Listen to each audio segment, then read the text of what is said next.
우리 하나님 말씀은 창세기 3장 15절입니다. 창세기 3장 15절.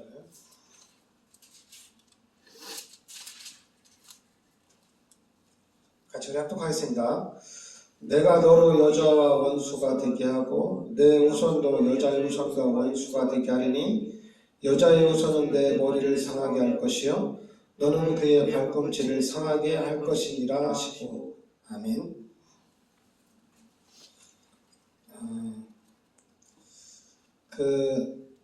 창세기 3장에 우리 인간의 근본 문제가 생긴 것이고, 창세기 3장 15절이 하나님 우리에게 주신 최초의 복음이고 또한 원시 복음이다, 우리가 이렇게 얘기합니다. 분명히 창세기 2장 17절에 하나님이 선악을 알게 한 다음에 열매는 먹지 말라고 그랬죠. 먹는 날에는 반드시 죽는다, 이렇게 얘기했습니다.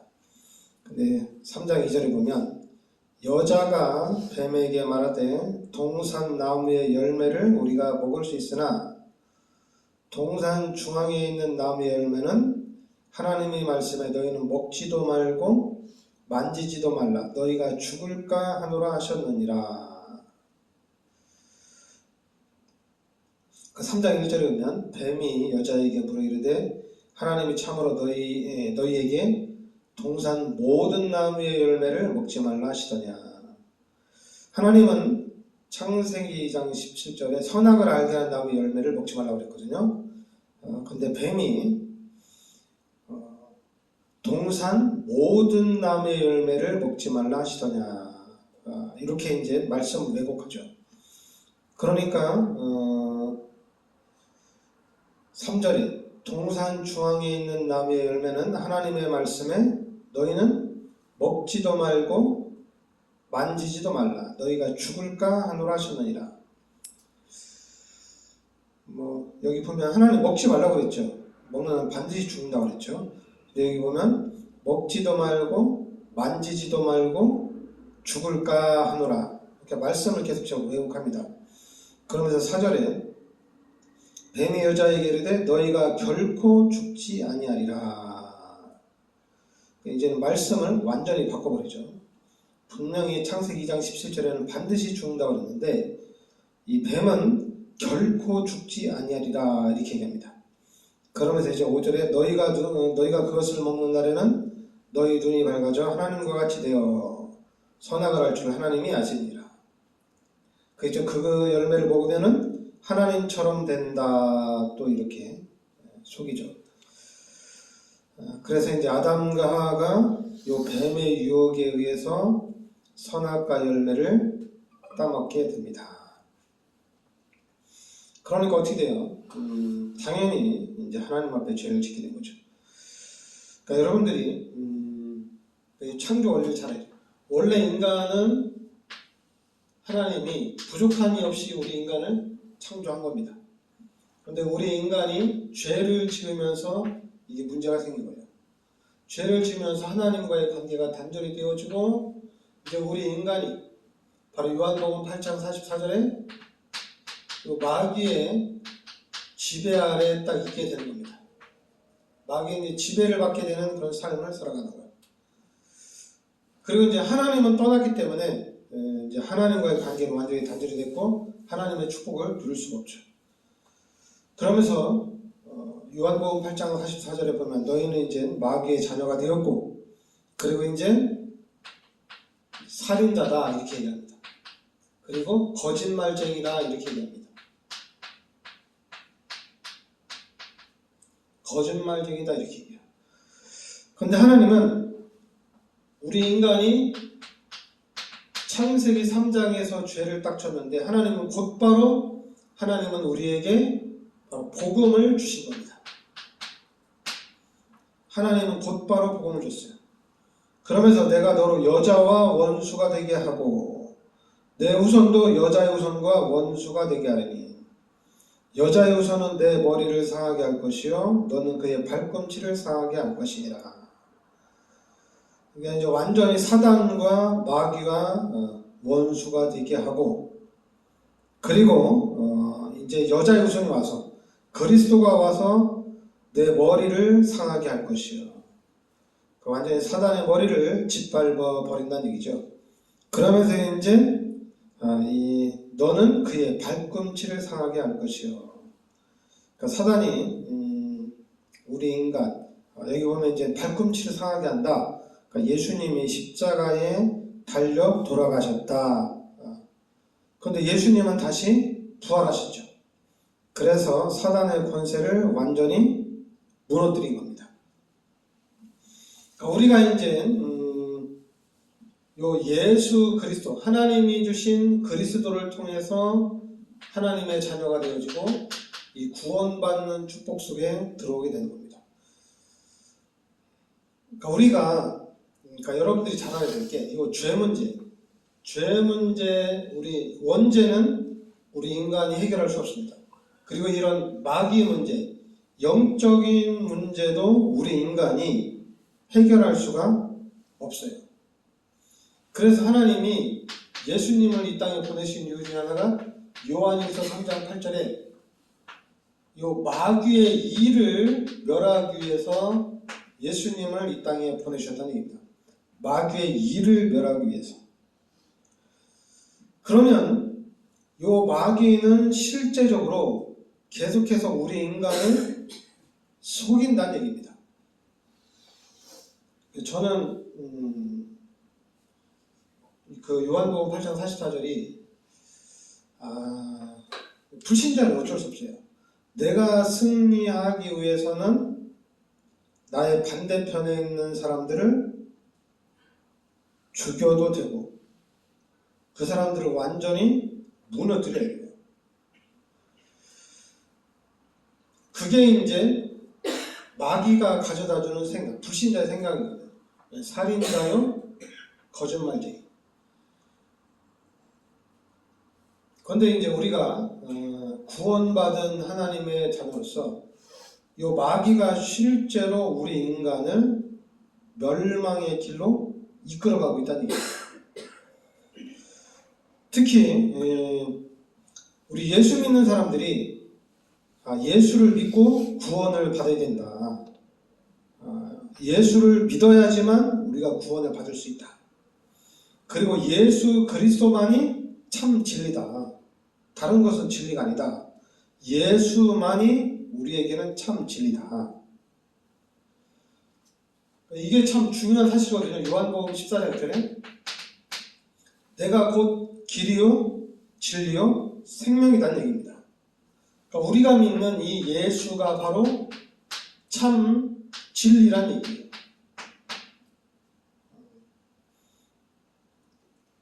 그러니까 사람들은 일단 기독교인들은 그렇게 알아야 돼요. 여러분 우리 기독교인들에게는 예수가 참 진리다.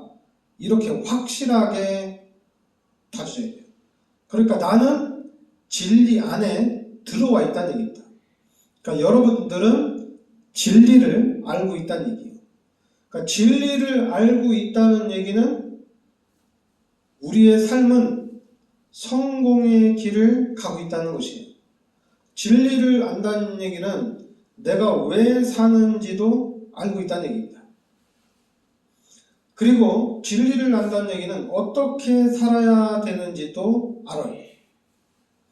그런데 만약에 우리 기독교인들에게 예수가 진리다, 예수가 참 구원자다, 이 부분이 명확하지 않으면 오늘 아담과 하와가 마귀의 유혹에 속은 것처럼 우리 예수 믿는 사람들이 자꾸만 요 마귀의 유혹에 속아남아서 마귀의 유혹에 속아서 하나님의 축복을 계속 놓친다는 얘기입니다. 우리 기독교인들이 하나님의 능력을 누리면서 살아가야 되는데 이 마귀의 유혹에 의해서 계속 속은다는 얘기예요. 그러니까 여러분들은 예수를 믿음과 동시에 우리는 진리를 발견한 거예요. 그러니까 당연히 우리가 어느 길이 좋은 길이고 나쁜 길인지도 정확하게 알아요. 근데 기독교인들이 이 부분이 잘 안 돼요. 그러니까 여러분들이 예수를 믿음과 동시에 구원받은 게 예수를 믿음과 동시에 여러분들은 죄와 사망에서 구원받은 하나님의 자녀입니다. 그 이제 구원받은 하나님의 자녀는 고린도전서 3장 16절에 하나님이 함께하는 축복이 회복이 되는 겁니다. 그럼 이제는 하나님과 함께하는 축복을 누리면 되는 거예요. 야, 나는 죄인인데 예수님이 나의 모든 죄를 십자가에 대속해 주셔서 나는 이 예수님의 십자가의 은혜로 내가 구원을 받았구나. 예수님 너무 감사합니다. 그럼 반대로 구원받지 못한 사람들은 아직까지도 마귀한테 질질 끌려다니고 있구나. 너무 불쌍한 사람이다. 근데 불신자 중에서도 보니까 착하게 사는 사람들이 있어. 근데 착하게 산다고 해서 그 사람들이 진리를 아는 건 아니거든요.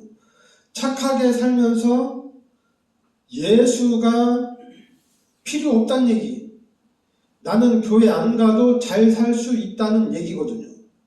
착하게 살면 되지 꼭 교회를 가야 되냐 이거거든요. 그렇잖아요. 모든 사람들은 예수를 믿어야지 죄와 사망에서 빠져나올 수가 있습니다. 예수를 믿지 않으면 죄와 사망에서 빠져나올 수가 없다는 얘기예요. 그래서 요 마가복음 10장 45절에 예수님이 이 땅에 오셔서 우리의 모든 죄를 십자가에서 대속해 주셨다는 얘기입니다. 이게 엄청난 사건이에요. 나는 죄인인데 예수님이 나의 모든 죄를 십자가에서 대속해 주셨다는 얘기입니다. 그러니까 내가 예수를 믿고 내가 예수를 믿는 믿음 안에서 열심을 낼 수 있는 이유는, 신앙생활에 내가 열심을 내는 이유는 예수님이 나의 모든 죄를 대신해서 십자가에 달려 돌아가셨기 때문에 내가 신앙생활에 열심을 내는 거예요. 그러니까 축복을 받기 위해서 신앙생활을 열심히 하는 것이 아니라 예수님이 나의 죄를 십자가에서 대속해 주셨다는 얘기입니다. 나를 대신해서 예수님이 십자가에 달려 돌아가셨다는 얘기예요. 그러니까 너무너무 감사한 거죠. 왜냐면 내가 죽어서 지옥 가야 되고 내가 죽어서 멸망을 받아야 되는데, 내가 완전히 멸망에 있어야 되는데 예수님이 대신 나의 죄를 십자가에서 대속해 주셨다는 얘기예요. 그러니까 예수님이 원하는 일이라면은, 하나님이 원하는 일이라면은 최선을 다해서 열심을 내는 겁니다. 그러니까 그럼 지금 기독교인들이 신앙생활에 자꾸만 신앙생활 하는 데 있어서 세상과 자꾸 왜 타협을 하느냐? 그거는 여러분 이걸 몰라서 그래요. 예수님이 나를 대신해서 십자가에 달려 돌아가셨다는 얘기입니다. 이 사실이 명확하지 않기 때문에 교회 생활이라든가 그리고 예수 믿는 이런 부분에 있어서 꼭 교회를 가야 되냐? 헌금을 그렇게 많이 해야 되냐? 이런 얘기가 나오는 거예요. 그러나 예수님이 나의 모든 죄를 십자가에 대속해 주신 사실이 확실하다면은 달라지는 거예요. 할 수만 있으면은 헌금을 더욱더 많이 하고 싶어요. 너무 많이 못해서 죄송하고 미안한 거죠. 내가 더 축복받아서 내가 더 돈을 많이 벌어서 헌금을 많이 해서 하나님의 일을 많이 해야 되는데, 하나님 내가 이렇게 돈을 조금 벌어서 죄송합니다. 이게 정상이라는 얘기입니다. 그런데 사람들은 야 헌금을 많이 한다고 축복받냐? 야 하나님은 내가 헌금을 많이 내는 걸 돈을 원하냐 하나님이? 그거는 이제 아직 모르는 거죠. 여러분, 예수님이 나의 모든 죄를 십자가에서 대속해 주셨습니다. 그러면 내 생명을 걸고라도 우리는 하나님 앞에 헌신할 수가 있는 겁니다. 그런데 자꾸만 예수 믿으면서 예수님 이거 왜 해결 안 해주세요? 예수님 이거 다 이 문제 왜 응답 안 해줍니까? 하나님 왜 나 축복 안 해줍니까? 이렇게 말을 한다는 것 자체가 신앙생활이 잘못된 거거든요. 바뀌어야 되거든요. 예수님 감사합니다. 나의 죄를 십자가에 대속해 주신 예수님 감사합니다. 나를 구원하신 예수님 감사합니다. 예수님 나와 함께 하시면서 예수님이 나를 축복해 주셔서 이제 예수님이 나를 세계복음화 일꾼으로 쓰신다는데 너무너무 감사합니다. 이렇게 나가야 된다는 얘기예요. 근데 이게 안 되면은 하나님 내가 교회를 10년 다녔는데 왜 이 모양이 꼴입니까? 30년 다녔는데 40년 다녔는데 내가 모태신앙인데 왜 이렇게 하나님의 축복 못 받습니까? 이거는 잘못된 거예요. 내가 교회를 10년, 20년, 30년, 40년, 50년, 100년을 다녀도 내가 완전히 가난해도 예수님 감사합니다. 예수만이 참 진리입니다. 예수 그리스도 이름으로만이 사단의 세력을 박살냅니다. 예수님 이 진리를 알게 해주셔서 감사합니다. 하나님이 기회를 주신다면은, 하나님이 나에게 축복을 주신다면은 하나님의 일에 내가 100% 헌신하겠습니다. 이게 오늘도 이렇게 얘기하고 10년 후에도 20년 후에도 30년 후에도 내 일생, 내 평생 동안 하나님의 일을 하기 위해서 늘 나아가는 거예요. 중간에 교회를 다니는데 어떤 사람 그러죠. 야, 내가 교회를 이렇게 10년 다니면서 난 이렇게 축복받았다. 너는 교회 20년 다녔는데 왜 그 정도밖에 못하냐? 아니, 우리는 중요한 게 그게 아닙니다. 우리는 중요한 게 예수님이 나의 모든 죄를 십자가에 대속해 주셨구나. 이게 우리한테는 가장 중요한 겁니다. 그리고 예수님만이 참 진리란 얘기입니다. 그래서 우리는 뭐 하면 되냐? 여러분, 오직 기도예요. 헌금을 많이 해서 돈을 많이 벌어서 세계복음하는 게 아닙니다. 우리는 오직 기도입니다. 여러분들이 헌금을 많이 해서 성전을 진짜 멋있게 지으면은 귀신이 떠나가느냐? 그렇지 않아요. 우리가 성령으로 충만하면 귀신이 떠나갑니다. 우리가 성령 인도 받는 것이 하나님의 능력을 누리는 것이고 하나님의 축복을 누리는 길입니다. 자꾸만 우리가 쏘는 건데, 우리 기독교인에게 최고로 좋은 것은 성령 충만입니다. 그러니까 성령 충만은 뭡니까? 기도하는 거예요. 기도하고 찬양하고 늘 말씀 중심으로 살아가는 거예요. 그래야지 우리의 삶이 하나님의 영광을 나타내는 삶이란 얘기입니다.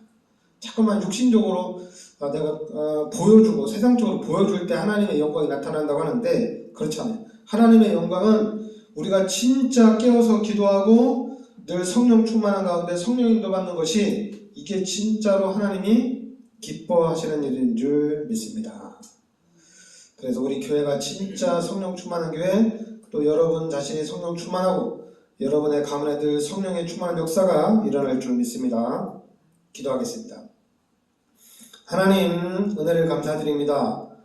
예수님을 이 땅에 보내주셔서 우리의 모든 죄를 십자가에 대속해 주시고 이제 부활하신 예수님이 성령으로 우리와 함께 하심을 믿습니다. 우리가 항상 예수 그리스도의 이름으로 기도하는 가운데 성령 충만하게 하여 주시고, 그래서 우리의 삶 속에서 늘 성령 인도 받아서 하나님께 영광 돌리는 삶을 살아가게 하여 주시옵소서. 예수 그리스도의 은혜와 하나님의 크신 사랑과 성령의 내주인도 역사하신 이 시대적인 축복 속에 들어와 있는 우리 전도자들 머리 위에 항상 함께 있을지어다. 아멘.